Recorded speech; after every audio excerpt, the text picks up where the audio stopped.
नमस्कार, मैं किरणेश कुमार।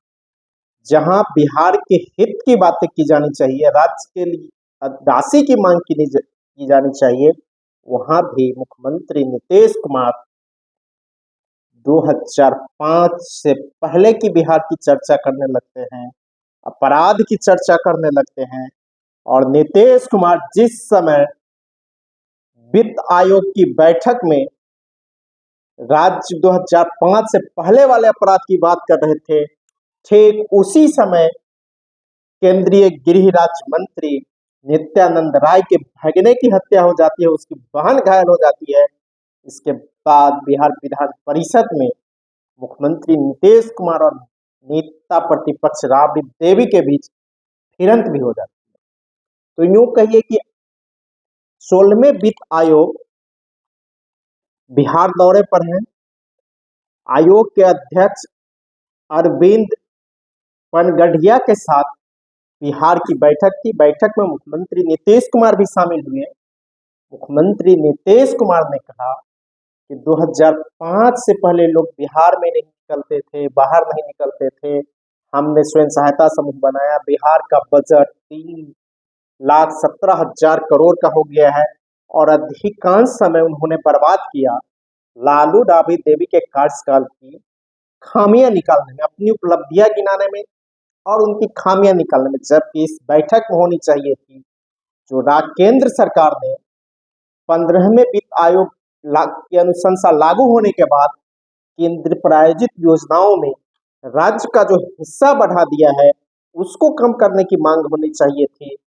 बिहार को विशेष पैकेज मिले, विशेष दर्जा किसे मिलेगा, इन सवालों की चर्चा होनी चाहिए। तो नीतीश कुमार 2005 से पहले के बिहार की बात करने लगे। वित्त आयोग हर 5 साल पर एक वित्त आयोग बनता है। इसी के अनुसार केंद्रीय करों में राज्यों का हिस्सा तय किया जाता है।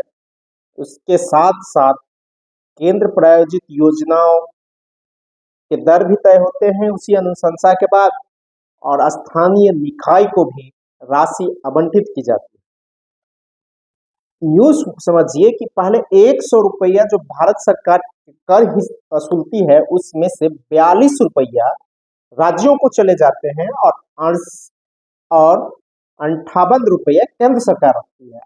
फिलहाल जब जम्मू और कश्मीर केंद्र शासित राज्य हो गए हैं तो वह 42 से घटकर 41 रुपया हो गया, यानी 100 रुपया जो सर कर होंगे केंद्रीय कर, उसमें से राज्यों को हिस्से में जाएंगे 41 रुपये। बिहार को मिलता है 4.12%। इस 41 का जो 100% हिस्सा होगा उसमें से 4.12% बिहार को मिलता है। पहले राज्यों को 32% मिलता था और 68% भारत सरकार रख लेती थी। लेकिन जब नरेंद्र मोदी गुजरात के मुख्यमंत्री थे तो ये लगातार इसे बढ़ाने की मांग कर रहे थे। तो 15वीं वित्त आयोग ने 32% से बढ़ाकर 42% कर दिया। लेकिन जब नरेंद्र मोदी प्रधानमंत्री बन गए और राज्यों के करों का हिस्सा बढ़ा दी गई तो उन्होंने एक बड़ी कटौती कर दी। पहले केंद्र प्रायोजित योजनाओं में 75% और 25% होता था, यानी केंद्र प्रायोजित जो योजना है उस पर राज्य सरकार 25 रुपया मात्र देगी 100 में और 75 रुपया भारत सरकार को देना है।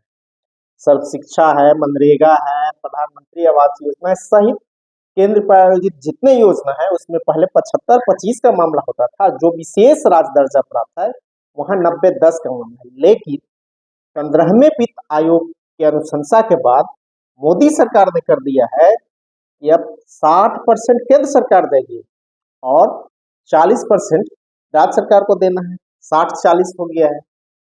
एक तरफ सरकार करों के हिस्सा में बढ़ाई है तो दूसरे तरफ राज्यांश भी बढ़ा दिया गया है। और यह अभी जो 15वीं वित्त आयोग चल रहा है इसका कार्यकाल 1 अप्रैल 26 तक है। सरकार ने 16वीं वित्त आयोग गठित कर दिया है।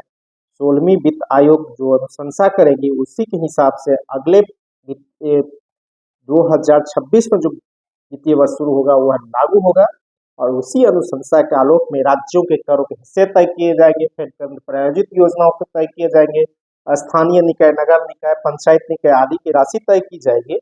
लेकिन मुख्यमंत्री नीतीश कुमार ने अधिकांश समय अपनी उपलब्धि और केंद्र से राशि मांगने के बजाय लालू यादव और राबड़ी देवी के कार्यकाल के बखान करने में बिता दिए। बोले 5 महीने होता था, वो नहीं होता था, हमने ये किया वो किया।